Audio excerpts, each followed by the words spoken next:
And so we're watching the bees spiraling out into this golden new hive. And imagine that the language really helped you to connect with yourself and really transforming that new place that they want to come and dwell and being this place of new productivity and community and just the loving energy of right alignment and gentleness with yourself.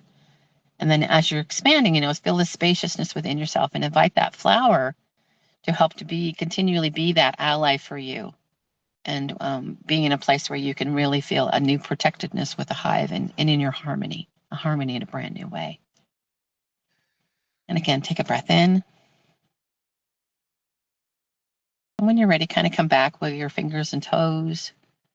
And if anything came forward for you within that whole visualization with the energy, maybe jot down a word or a little bit of an idea that you might want to come back to and take a look at that. That could be an anchor for you of being something with the flower or just with a word and have it be something that could feel really connecting you and being able to really honor your golden hive that you've got within yourself. And again, hands on heart and just breathing in and having it be something really good. I'm going to go ahead and invite Amy to go ahead and continue and talk a little bit about some of the tools she has for working with our hive.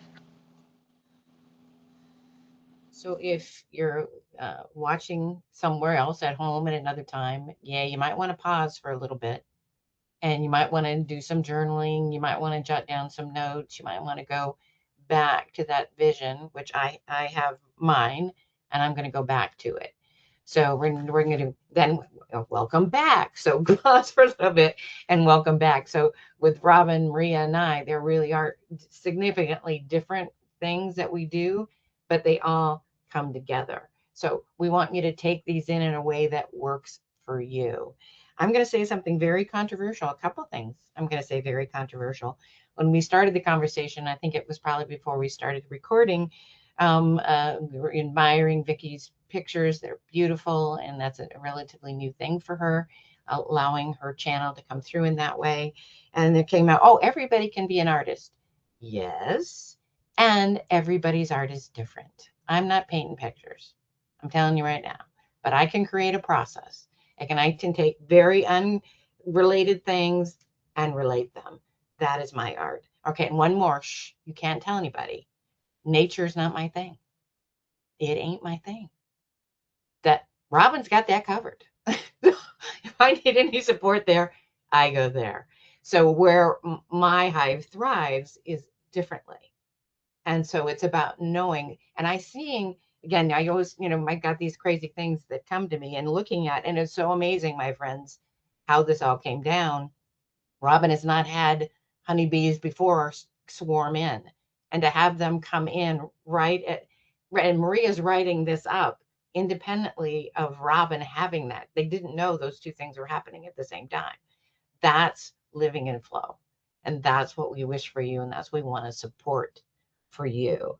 So we're looking at, reading over the almanac, about a swarm. And I think Robin kind of inferred this. When we hear swarm, it's frightening. At least it is for me. Because usually when you say bees are swarming, well, no, they're just trying to find a new way. And isn't that true with people when they're like, oh my God, they're swarming? No, maybe they're just a little lost. Maybe what wasn't working isn't working now.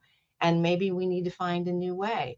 And instead of putting judgments on them about swarm or not swarm, just being present with them. And what came for me, we talked about the crowd, that it being overcrowded. So I was kind of visualizing overcrowding all these voices. And we've got so many voices in the world right now coming at us. And then internally, where I'm talking about that internal hive, I've got a lot of facets to that internal hive. And I've been paying attention to those. And thank you, Robin, that was beautiful. That some of the parts of my hive don't like each other and they're not working together. It's like, oh crap. And so that's one of the reasons we created Flowerful Living, to be perfectly honest. So we could support each other on an ongoing basis. And certainly we support you in finding work, body work, mental, emotional, spiritual, finding that in ways that work for you. That's part of your art too. It's finding what are the ways that I need support. And I did thought it was really interesting that the beekeeper said how gentle Robin's bees were, which makes sense because, when she stings you, it's usually pretty gentle, but she still will sting. So there you go. So, and I'm going to put this in when we post, and I'll probably put it in Flowerful Living. And again, you let me know, and I can certainly share with you some things that came to me to talk about with this. Is that what is swarming? Well, for me, it's that overwhelm internally. It's that overwhelm externally. It can be group crisis. It could be, in your office, in your organization, in your volunteer work, in your friend groups. It could be some kind of crisis is floating through. And again, too many people, too many voices, time crunches, certain times of the month, right? There's, you have a lot of classes you're doing, or there's paperwork that's due, that those kinds of things can create a swarm feeling of how do I regroup? How do I regroup? And it's really for me about, overwhelm, wherever that comes from, and out of syncness, wherever that comes from. So I want to give you some, again, it's not about the answers. We don't have any answers. It's about really good questions. And so what I want you to do is just be in a space right now that when you hit that overwhelm, or you see it coming, it's coming up for you, that deadline, or I'm going to go to this meeting and, oh God, I was like, I feel uncomfortable, and there are parts of me that just don't want to go. So what I want you to do, again, this will be part of your homework, and we'll do a little bit right now, but put yourself in that place. You're safe. We got you. But that place where you feel a little, I want you to observe from a neutral viewing point, what are the things that you start doing? And you might start like, I feel tired. I feel disconnected. I feel unsafe about money. I feel unsafe about a person or something they did or said. And just start, oh, isn't that interesting? That's what's happening. And what kind of reactions am I doing? We all have addictions of choice. What are the ones that I'm doing? For one thing, I have a good friend, love her dearly, and I can pretty much bet she says she's going to come to something, and the odds are really good she won't, because she means it when she says it, but she doesn't deal well with crowds. And so for me, it's about not judging her, because that brings up my stuff, right? I feel abandoned. It's like she says she's going to be there. She isn't there. So I get myself prepared, that, maybe she'll be there, maybe she won't. And if she doesn't, there might be a little ping for me. And I deal with that as real time as possible. And I get the support that I need from myself and from others. And then thinking about what are some of the things that I can do to calm myself. So knowing those patterns, I know for me personally, one of my big patterns is when something hits me out of the blue, I go into this freeze, big time freeze. And sometimes that's not helpful when they're looking to me to make a decision. Okay. So it's like, oh crap, right? So I know, this is coming. I have that, as a matter of fact, this afternoon, I'm going to be teaching my Women's Fun Day. I'm going to be talking about trust. Well, because of that, some betrayal issues are probably going to come up. And so I need to be prepared when people might start, throwing those betrayal issues right at me, because they're not ready to deal with them. So I'm getting myself prepared. I'm putting some people in the room that I know will be there for me, right? Supporting me. I'm doing the things I need to do. And thinking about what are the things, could look at pad the room with a friend, make sure that you're stopping and taking deep breaths. Maybe, at some point I might need to say, okay, let's take a break for 5 minutes, maybe, right? So what are some of the things that I can do? And I'll put this in in somewhere, 5 good minutes at work. And this is 100 mindful practices, really simple, really easy. And I always have this in my bag when I do training, not only for them, but for me. So here's a secret I'm going to share with you. Anytime you're working with somebody else, when you're sharing tools, you need to be allowing yourself to experience them too. It isn't just about them. It's about them, and it's about you. That's how you keep your hive from going, and swarming in a not so healthy way, not so good way.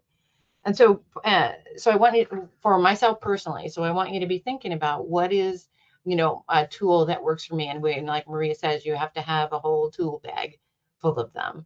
And there's my go-tos, but there's other ones that I'll pull out in different situations. One of my favorites, and I teach this a lot these days, is stopping when you're stop for 10 seconds and allow yourself to feel physically, emotionally, in every way, feel something that brings you great peace. So for me, I have a 10-second video of being at a beautiful waterfalls. 10 seconds. So I literally will stop stuff, put that on, and I've got my body trained almost now. As soon as I know I'm going to hit the button to watch that video, and then I can go back into the situation. And I can even do that. And again, today, it's a 2-hour thing. There be maybe moments where I just stop and take some breaths, and I'm doing my 10-second. I've been working with this group for over 3 years, so I will tell them I'm doing that. Most of the time, I don't. When I'm working with a group, or if I'm in an intense negotiation or whatever, that I stop for those 10 seconds, which can seem like a lifetime, my friends, right? When you're consciously doing that, to really get myself in harmony, to get myself in sync, and then go. And it makes the world of difference. So that is one of my favorites. That's when I'm finding myself teaching a lot to youth, police, military, doesn't matter. What I find is everybody needs relief. Everybody wants to feel calm, whether they know it or not. And a lot of the work I do with Community Connect, what we do is give people an experience of that. And then once they have it, they want more. So it's about, how do I give people that experience of feeling safe, of feeling calm, and then we'll look at it. So I just want to talk a little bit about, and I guess one of my claim to fame, so I have a couple. I'm the girl who breathes. I teach self-care, not necessarily that I live it, but I'm like, the evangelist for self-care, and handling difficult people. Some people call me the narcissist whisperer, and that's because you're going to work with them. You can't not work with them. If you want to be successful, you are going to work with them. So that's just the way it is. But they don't have to own you. Know that. So that we can do a whole nother thing on that. But part of what, so with dealing with difficult people, some of my favorite things that I wanted to share with you in dealing with conflict: separate the person from the wrong action.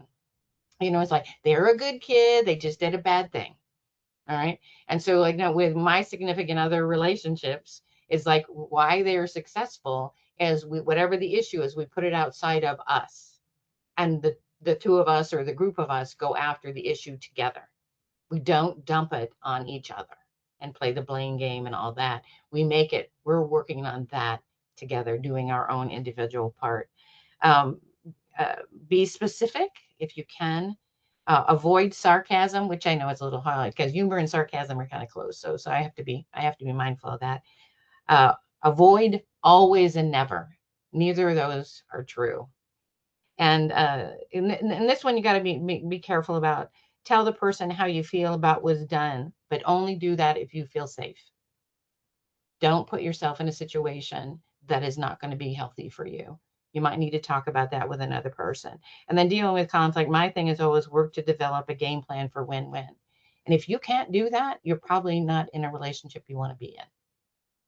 That's the bottom line. And then here's some strategies for dealing with difficult situations. Be flexible. There's more than one way. The thing that plays in my head all the time is, have a viewing point, not a point of view. And when I come from that place, I'm sometimes shocked how things, can heal themselves, can get different, can get better, because I was open to something else. Manage your own pressure, right? Take care of you. When people come to me, oh, they're so difficult. And my first question is to them, are you being difficult? And more times than not, you started it. Yeah, right. So I'm sorry to be the one that has to tell you that, but that's the truth. Review expectations of yourself and others to be sure that you're being realistic. I mean, a lot of times that's what gets us in trouble. And last but not least is agree to disagree. Do I have a dog in that fight? And if I don't, why am I so into it? Why am I fighting that? All right. So before I hand you over to Maria, and she's going to take you to, oh gosh, exciting places, I'm sure, to be or not to be. That's our Maria. One of my favorite models is called the power model when you're dealing with something and angst. It's deceptively very simple. I'm just going to walk you through it and you have to use it. And again, I'm more than willing to share and do other classes or whatever. But the P stands for picture the problem, description of, of what happened or what's going to happen. So part of with the power model, if you get really good at it, you use it before the thing happens, because there are certain things that are going to keep happening. They're going to keep happening. So getting yourself prepared. Number two, the O, own your emotions, your feelings about the behavior or the situation. And you may not be quite ready to right now, but you can start jotting down notes when you look at the, here's the thing. Oh, this little bubble. Oh, this little bubble. Oh, this little bubble. And then three, what should you do about those feelings? If I'm in the middle of something, Tom Cruise in Minority Report, some of you may know this or not, he had this thing where he'd be talking to somebody and a hologram would come up. So when I'm talking with somebody, there'll be holograms that come up about something that happened to me before, so or an emotion that does not fit with the situation. So what I'll do is I'll jot a note and I'll make a commitment to work that thing later, but to be present in this right now. So yes, you need to work them, but it isn't necessarily real time in that moment. But don't forget about it. Draw yourself a note, text yourself, get your, make sure that you're because that came to you for a reason and it's ready to be healed. Maybe not fully, but it's ready to take a step. And then number 4E, envision options that can be done in the situation. And then 5, review your options, getting help from others that you truly are supported by, and take action when you're ready. I know it sounds really simple, right? And honestly, it can. And what is really, I love about the power model, it's about you taking back your power, because we're the ones that give it away. Nobody takes it. We're the ones that give it away. So, all right, take a nice deep breath.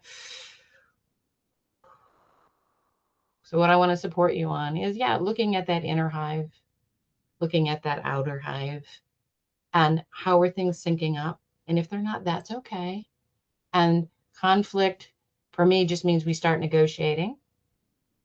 And if you can't negotiate, maybe you need to make some changes in that relationship, in that organization, and how you're being with that. And that's okay. You got yourself, you got us, you got other people. All right, Maria.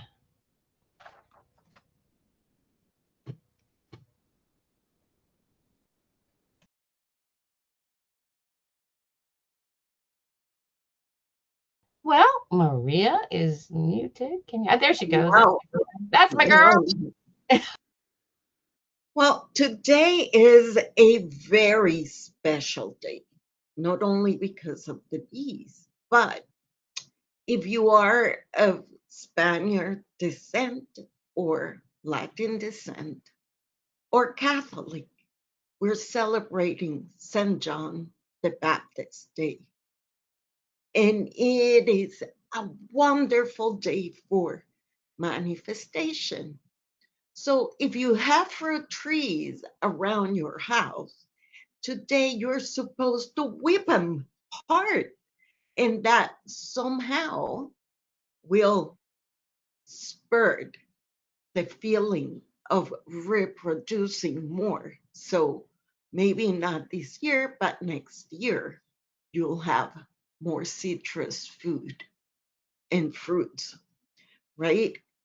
So the other thing that I want everybody to do today, since it's a great day of manifestation, is to write your desires in a piece of paper.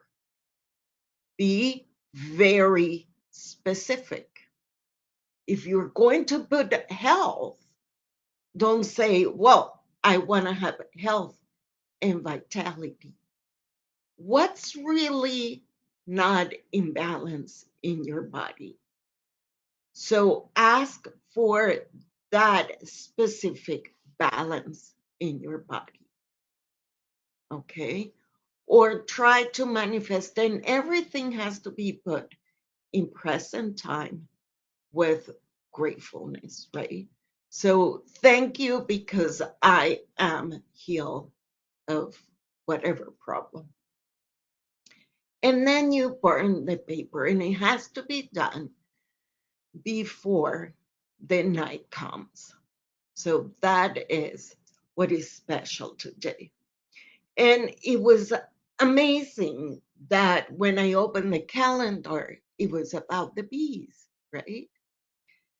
Renewal, manifesting. What do I have to look for that is new in my life? So, what do bees have to do with this?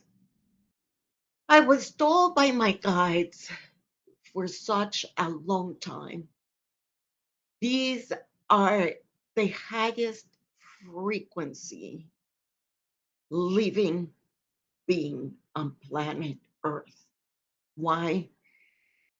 Because they can recreate the exact net or crystalline grid we all live in. So when you see a hive, that it's exactly how we are connected to one another, planetary and universally. The other thing is that they use the sun for guidance, and they create amber, and not literally amber, but honey, it's amber color. So whenever you're eating honey, know you're eating the codes of the sun. And it also has the codes of your soul. You also have a queen bee, right? But the queen bee, it is a reminder of the sun, how the sun is there to make us multiplied, to hold the entire colony, to create, right? So when you see a swarming bee swarming, the entire honeybee swarming, there is a sign of being strong, being together, being work, coming in community. So you have outgrown your space and you need to split to survive and to expand. And that's what we are doing right now. Maybe you're in a group where you don't feel comfortable anymore. Split and explore. Maybe you feel that you have an overcrowded old identity. You don't relate to that old person that you are. I cannot relate to the old Maria anymore from childhood, from teenagehood, from college, from working in companies. I don't identify with that now because those roles that once fit me, they don't fit my life anymore. So look at your soul. What is your soul calling you to do right now? What doesn't fit on your hive ox? If you've been probably judging yourselves for feeling restless, exhausted, not fitting in an old role that you don't want to do anymore, I want you to pay attention. Is your soul asking you to grow and expand? Also, know that you're sustained by that crystalline grid, which exactly the same shapes of a beehive. You are not able to see it, but that connects you with other bees that are exactly at the same frequency. You are buzzing, right? So let's do a small scan because we have to also honor the other hives in our bodies. Maybe we have a hive of commensal bacteria. That's the bacteria that it's good in our body. And maybe it needs to split, it needs to migrate to other parts of the body. Maybe you have a pathological hive within your body and you don't know yet where it is. So you need to locate it to basically extinguish it and get rid of it so your good hive can expand. So let's go and catch those good microbiome hives. I want you to do just noticing. And by the way, microbiome extends outside as of our body. Okay. And you could call it light sparks if you want to. So connect to earth. Just take a deep breath.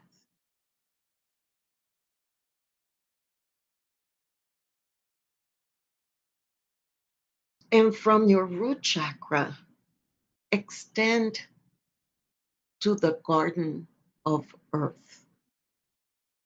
And just feel the warm embrace of Mother Earth, of that physical garden, ever so protecting and connecting with you.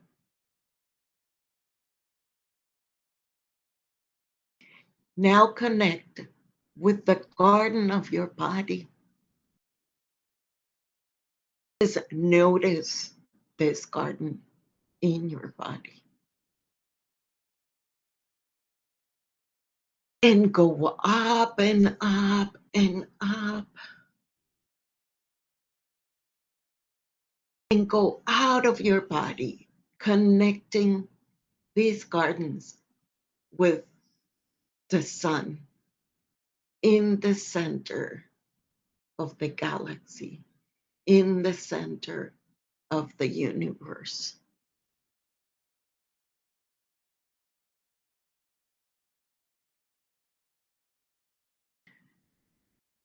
Okay, now let's do the scanning. Let's start with the head, where the busy bees are sometimes just moving too much and ruminating, and thoughts are coming in and out and in and out.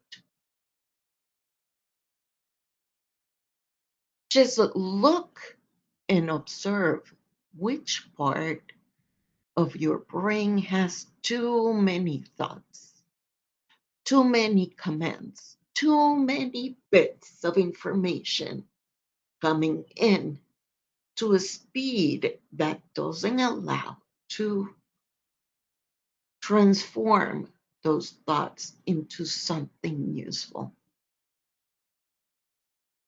Maybe it's in the front, the back of your head, side of your head, maybe in the area of the cerebellum.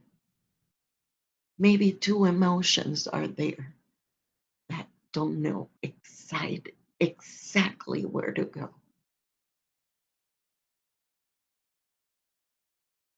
Just create a bubble in the brain and command that those extra thoughts that have no specific location to go, or they are exhausting you, or they're too many feelings that you don't know what to do with them. Just put them in this little bubble and we'll deal with it in a minute. Just make sure it's secure and it's double bubbled. Now let's go down to your chest. Let's see the heart hive. Where does the heart feel it's buzzing or armored? Notice the heart. Maybe you see something that it's brownish in one area of the heart. Maybe the bits of information are too slow to come in. Or maybe the bits of information that the heart is putting out are going too fast.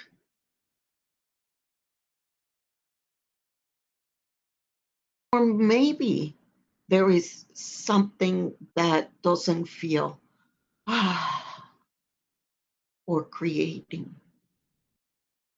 Or maybe this heart, it's being slow into sending out bits of information to other organs.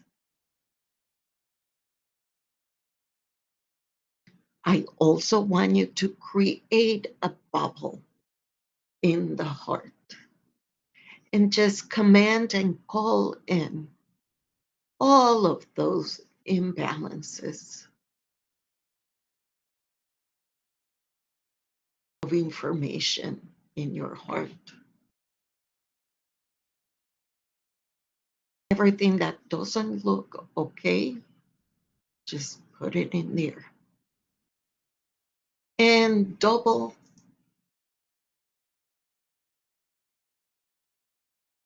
bubble the heart, the bubble where you're putting everything in. Now let's go to your belly. And this is another hive by itself. Are you feeling hungry right now and you already ate? Or you haven't been eating enough to feed the hive inside your belly? Is it emptiness that you feel there? Is it a nervous flutter? Is the hive in your belly feeling grateful and nourished? Maybe this hive is not able to produce the vitamins that your body needs or the neurotransmitters that your body needs.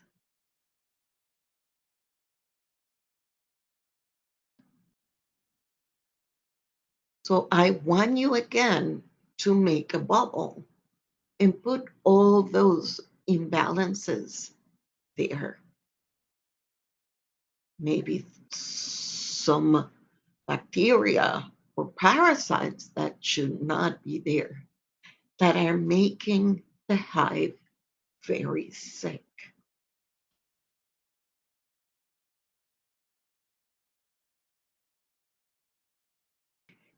Now grab all of those three bubbles or hives and ask your body where all of this swarm wants to gather. And notice that they come together, those three bubbles. Where is this cluster?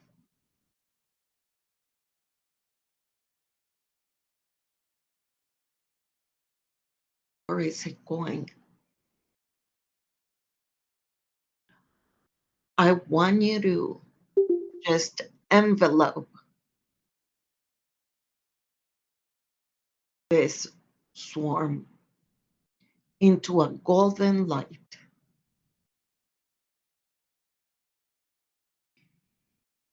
And we're going to ask that this swarm be released, removed, detach, eject, and shield. And in your mind's eye, send a ray to that swarm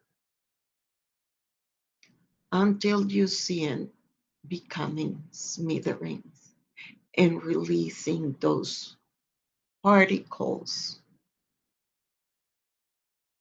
to you, to the universe, where they belong.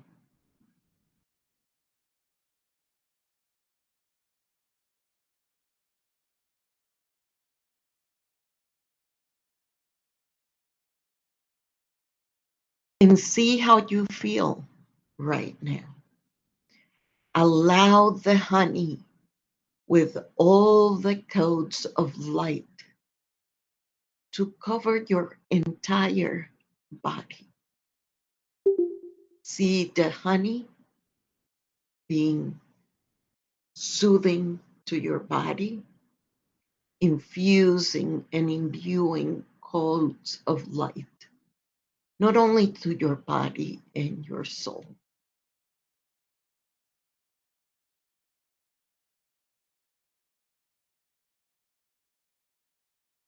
And ask these three questions when you come back or you rewatch this on YouTube.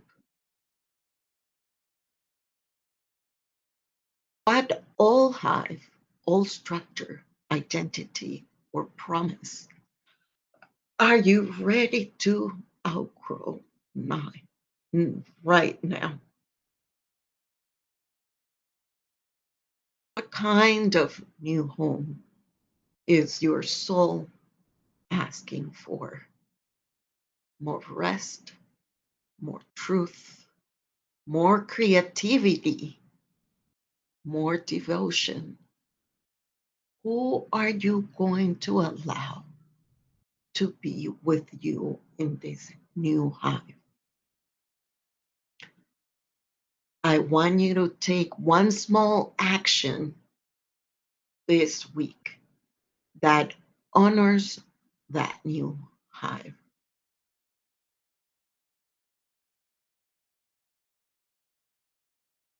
Check every day your hive and see how it is going.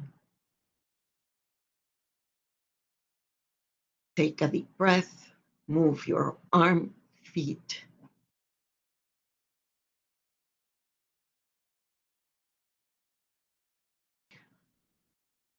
I want you to right now see a luminous, spacious hive in your chest, like I'm sealing everyone. So, because the essence of my presence heals, I want everybody to put your hands on the solar plexus. And I want you to feel the golden light.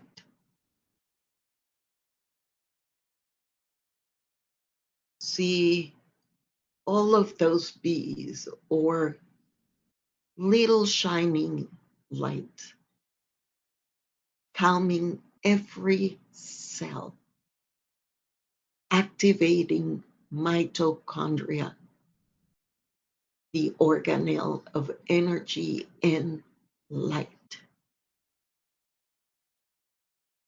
Allow yourself to breathe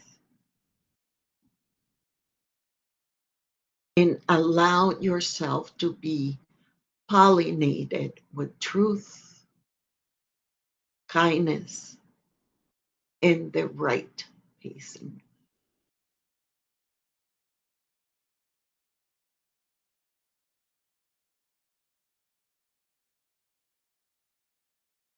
May your hive be spacious and shiny.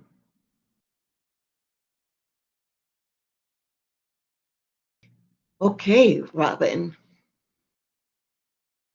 Oh my gosh, that was so beautiful, Maria. Thank you so much.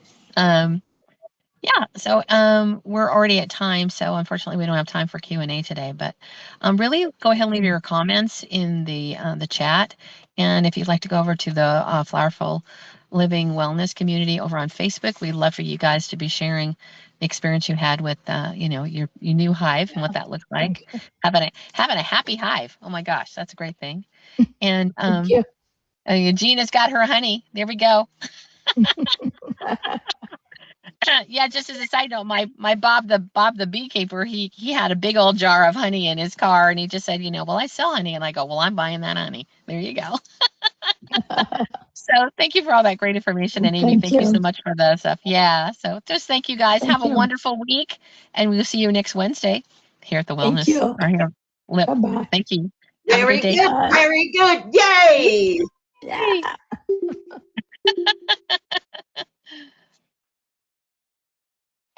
Thank you, thank you, thank you. Okay, thanks to you. Did we stop recording?